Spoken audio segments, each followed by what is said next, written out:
Wesley and the Rabbi from another planet. Please like, share, and subscribe, and ring the little bell so you're notified when new videos drop. And Will Wheaton played a very annoying, irritating, little smarmy character on Star Trek Next Generation for 3 years. I think it was the third season he left, right? And I think we're all kind of glad that he left. Nobody really said, Star Trek Next Generation, no good. Now it's missing that smarmy, annoying, little oily character, Wesley Crusher. Nobody ever said that. Now, interestingly enough, it turns out that he was perfectly cast as a smarmy, oily, little annoying character, because that's exactly what he's grown up to in real life. But added to be smarmy and annoying, he's also a horrible cuck who's living off Star Trek very, very noticeably. As we've all seen. Look, we've all been watching your career. And, let's be fair. You do milk that Star Trek teat quite happily, now don't you, Will? Now, he has a message for Star Trek fans, though. He says, he tells fans who don't like Kurtzman's Star Trek to go and do something else. Oh, really, Will? Oh, really? So that's what we're going to be talking about in this video. And maybe you said one or two things that might be, we might poke fun at every now and again. Before we get there, though, can I ask you to hit the like button? Can you hit the share button? But mostly, can I ask you guys, can you hit that subscribe button? Thank you very much. I am ridiculously grateful for everybody subscribing. I am ridiculously grateful for all of you who subscribe. Now, of course, if you do subscribe, you quite probably, I would say, you probably bring some form of messianic age just that little bit closer. That doesn't matter if you're an atheist, doesn't matter if you're a creationist, doesn't matter what your belief is. As we all kind of hope, at the end of days, things are going to just work out nice. We'll beat our swords into plows, and we'll all just be kind of nice and be happy. I think nobody's really against that. And how can you bring this ultimate redemption? How can you bring this redemption? No, I don't know for sure, but I'm pretty sure it's entwined with hitting the subscribe button. So, hit it, just be on the safe side, even if I'm wrong. Now, if you do subscribe, you can enter my ongoing competitions. I used to say weekly, but this one goes for 2 weeks because the Jewish New Year is on, starts Friday night, Saturday night, Sunday, ends of Sunday. I thought I might be just too jiggered. Oh, maybe not. I don't know. Sunday, I don't imagine I'm streaming, but maybe I am. I don't know. But that's when I normally do the prize draw. So I'm not doing this prize draw this week. Next week. It'll be Sunday 27th. What is the prize? I hear you say. It is Lord of the Rings, the 2000, fantastic 4 DVD disc set, absolutely wonderful, the extended edition with all the extras you could possibly want. More extras than you can throw a stick at. Although I don't know why you'll be throwing a stick at extras. Now, how do you win this fantastic prize? You subscribe to the channel, which I may have mentioned once or twice. Subscribe to the channel, and then in the comments leave the hashtag Helm's Deep, my favorite battle, probably in cinematic history. Fine, let's look at this article from the wonderful Bounding into Comics. This is not written by John F. Trent, who writes most of the things. This is written by Spencer Buckley. Okay, good for you, Spencer Buckley. And as we say, we have this, the headline is Star Trek, the Next Generation star, really, bit player, Will Wheaton, who, quite frankly, has been hosting the insanely embarrassing post shows after Picard, right? It was, and he got less ratings, less views than Nerdrotic, or half the fandom members. Yeah, that's not good, mate. That's not good. He tells, I think Star Trek fans who like Star Trek, if they don't like Star Trek as created by Alex Kurtzman, to go and do something else. Now, the problem with Star Trek as created by Alex Kurtzman is it's not that it bears no relationship to Star Trek, because it doesn't. I mean, it does have a few things that are that look similar, and they add in as many member bearers as you can, but the essence of Star Trek was this optimistic future where people worked together and mankind was perfected. Well, not perfect, on the way to perfection. Mankind was better than we are now. It's an aspirational show where people were nice to each other.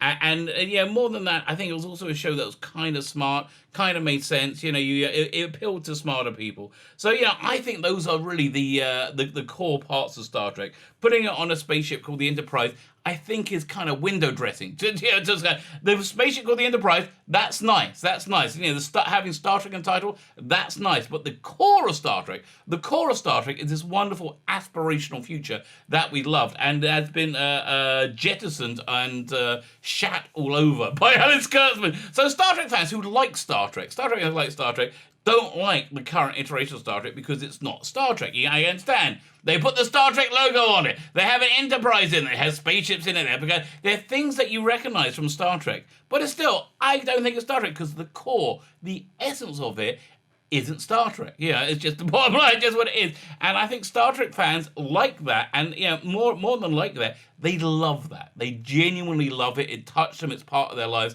And I think they find this current iteration a terrible bastardization.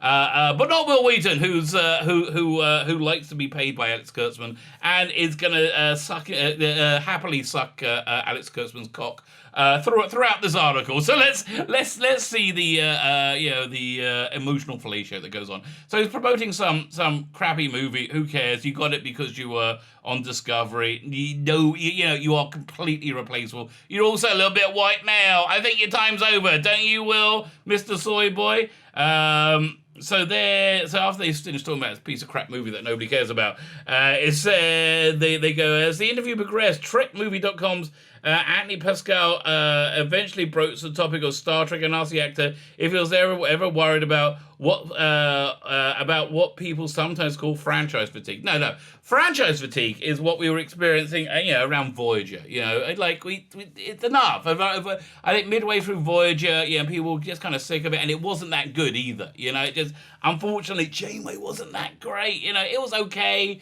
Enterprise, I like the third season of Enterprise. Was it the third or fourth season? The last season. Up until the last episode.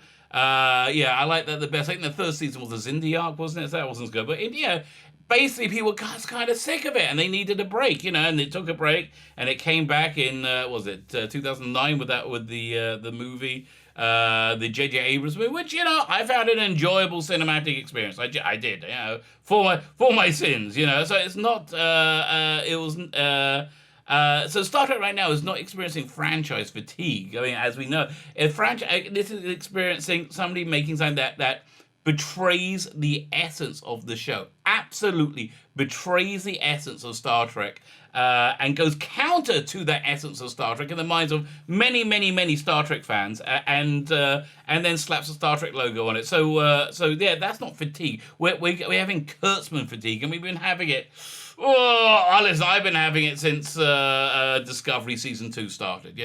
That's when my Kurtzman fatigue really it took me. I kind of liked the bit in the beginning of Season 2 when they heavily promoted Spock, right? When you see a blue shirt, materialize on the transporter pad, and you close up from the back of his head, you see the ear, and it's not pointed, right? And you expect to be Spock because the science officer was coming over, but instead it was Lieutenant Mansplainer. Lieutenant Mansplainer existed solely in the script to mansplain to the wonderful, stunning, and brave Michael Burnham, who, oh God, the acting in it is just horrible. I just can't stand all these big guys, all these women standing around crying, right? That doesn't seem so Star Trek to me. A bunch of women standing around crying or sitting around crying. Yeah, no, I'm not. Yeah, it's not very Star Trek-y to me. I'm sorry. I mean, then maybe if they were standing around crying and they acted like they were in the Star Trek universe, it was an aspirational future. Then that would be a bit more Star Trek-y. This is not Star Trek-y at all. So my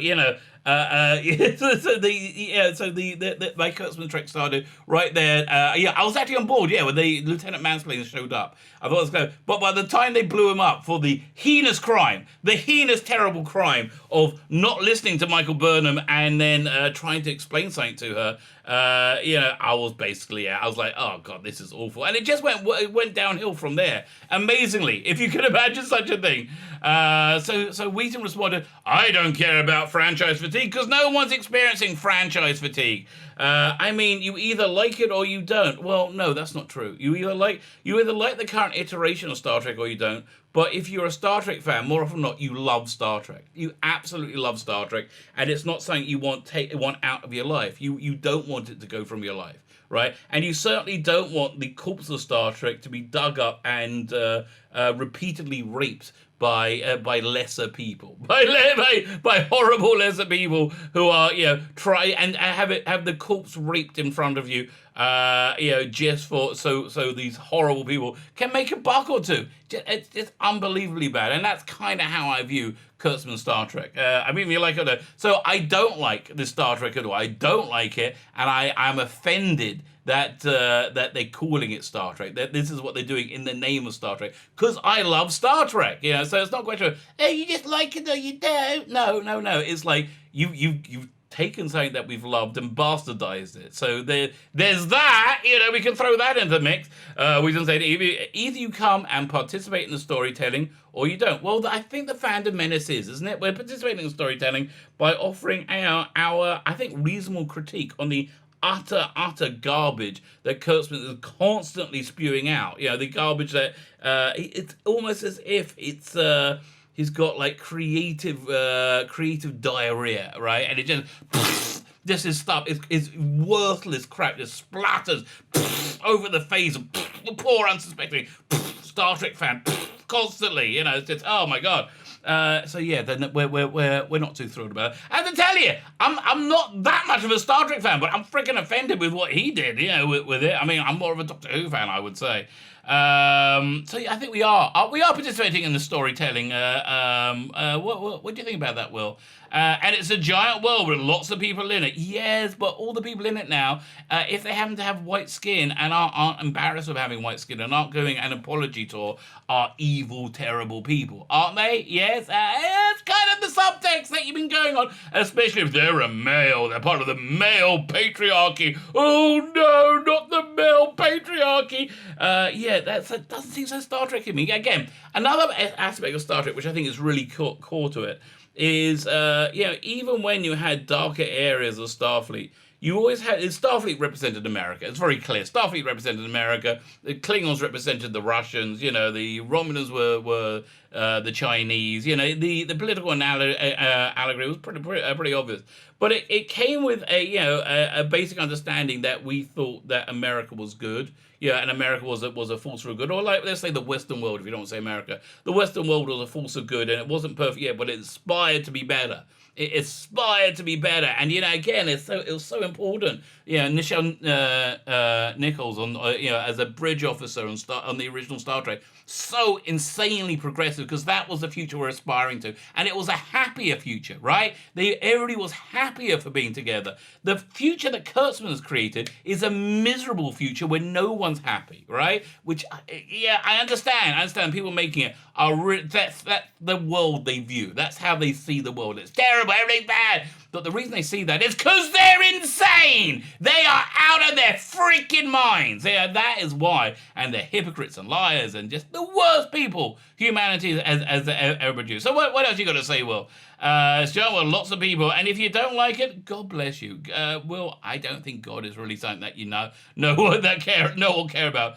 Go do something else. Also, go rip that thing that you love away from you. Yes, rip your heart because we want to take a piss on Star Trek and be stunning and brave. We want to have a circle jerk and congratulate each other. So you just rip your heart out because you don't matter, white male.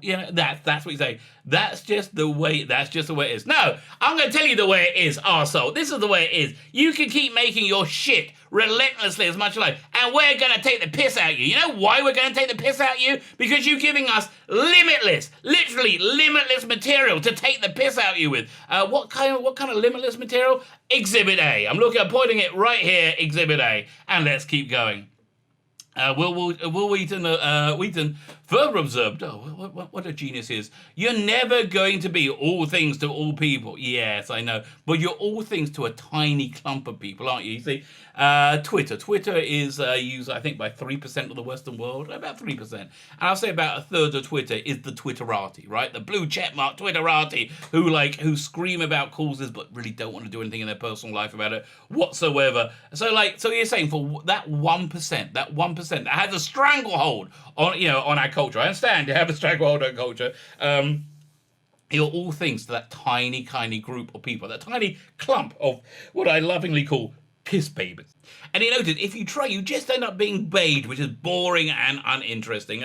Listen, Will, mate, beige was the major colour of Star Trek Next Generation, and let's be honest, Wesley's character, a bit beige, a bit boring, a bit uninteresting. And honestly, would I call this Star Trek boring and uninteresting? Doesn't really hold my attention, but it's so awful. It's like so relentlessly awful. It does keep my attention that way. The actor always revealed that he thinks Star Trek is as exciting now as it maybe has ever been. No, yeah. Thank you for your opinion, but your opinion is utter nonsense. It's exciting in like you're waiting to see how bad it's going to be, like how unwatchably bad it's going to be, like how are they going to forget major plot points between scene to scene? Yeah, how are they going to do that? How are they going to like virtue signal like relentlessly? Yeah, you're waiting to see how bad it's going to be, but that's not really that exciting. That's more like crushingly depressing. If you love Star Trek. If you love Star Trek, it's crushingly depressing. And there's so much wonderful storytelling happening. Where was the wonderful storytelling, the season finale of Discovery, where Michael Burnham, after making her magic Iron Man costume, which shouldn't be making her magic, then happens to find a floating platform in space.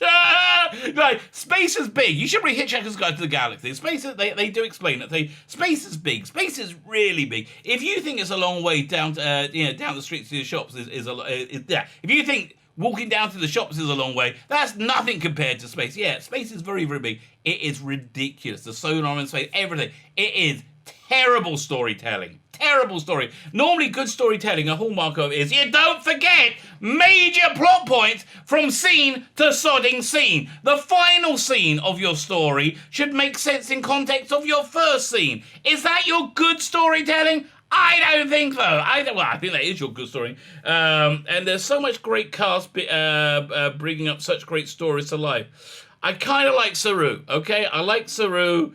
Tilly's annoying. The Doctor is just he's vile. Wilson Cruz. He's a mediocre actor who is a vile online persona, online social media profile. Burnham, oh my God! Again, if you like seeing women sitting around crying, this might be for you. If you like Star Trek, not so much. It's a wonderful moment to be a Star Trek fan. No. Speaking of somebody who's a Star Trek fan, it's a terrible. This is perhaps the darkest moment there's ever been to be a Star Trek fan. It's terrible. It's terrible. When asked by Pascal, of all the oh God, this is great. Of all the new and upcoming shows, which one had you most interested? None. I'm recoiling with not terror, with revulsion from all of them. Wheaton heap praise upon the animated sitcom Star Trek Loaded. Please, can I have a jobby wobby? Please, Miss Copeland. Oh, can I have a job? Oh, can I have I'll be good. Oh. Yes, okay, very good, Will. And claim that it is one of the funniest things I've ever seen. Really? It's one of the funniest things you've ever seen? You should get out more, mate. Or maybe watch any other comedy. I mean, honestly, that Big Bang Theory was funnier than that crap, and that wasn't that funny, It kind of detracted with them viewer in it. Wheaton only complained lower decks of the series he starred in, Star Trek Next Generation, and said, I interviewed the showrunner and director, and I got an interview with some of the actors, and we have talked about if you inverted the AB story of Next Generation Lower Decks is what you get. And I absolutely love that. No, that's basically one story. This episode 6 had another story, but the story is how Mariner is just the worst human being possible and is terrible to Boimler, makes some horrible problem for everybody, and then kind of fixes it because she's so wonderful, because she's so stunning and she's so brave. It's freaking awful. And it's all about denigrating men, especially white men. I mean, look at the picture of Boimler. That's exactly what it's about. On the subject, look at Pascal would note that a couple of weeks ago on a Metaverse panel, Lower Decks showrunner Mike McMahon said he'd love to bring Wesley into the show. Oh, what a shock. And asked Wheaton if he would do the show. Yeah, of course I'll do it in a heartbeat, says Wheaton. Can I have a dub, please? Can I have a little blob? Can I have my job now, please? Yeah, tell you. Will Wheaton, king of the prison blowjob. King of the prison blowjob. Yeah, of course I'll do it. Blah, blah, blah. And honestly, I feel like animation is probably where Wesley could exist in the most faithful canonical form right now. What? Well, whatever you spoke, who cares? Despite the praise for Lower Decks, the actor also specified that Star Trek Picard is my favorite thing since Next Generation. Nothing comes close. Well, I think you didn't. I think something that came close was Kurtzman, as he came in your mouth, clearly. Wheaton also expressed an interest in making an appearance in Star Trek Picard. Please have a job, please. If they were interested in me, I would do absolutely everything I could to get it to yes. Oh, really? Let me just give you a quick idea what he was going to do to make it into a yes. Yeah, that's what Alex Kurtzman's going to be looking at. And then it'll be like, okay, I'll let you be the computer voice. As the interval came to a close, and again, same with Alex Kurtzman. He was coming to a climax here as well. Pascal asked Wilson all their thoughts on the legacy of, who gives a crap? Legacy of Wesley Crusher.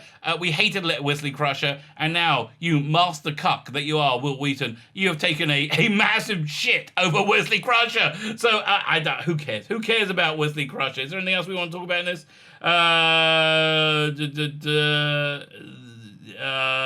Who cares? Who cares? Honestly, who cares? Thank you for the content, Will Wheaton, you massive soy boy cuck. Yeah, how about this? Why don't you go away? That's just the way it is. That's just the way it is. My name is Cena Beckin, the Rabbi from another planet. Please like, share, and subscribe, and ring the little bell so you're notified when new videos drop.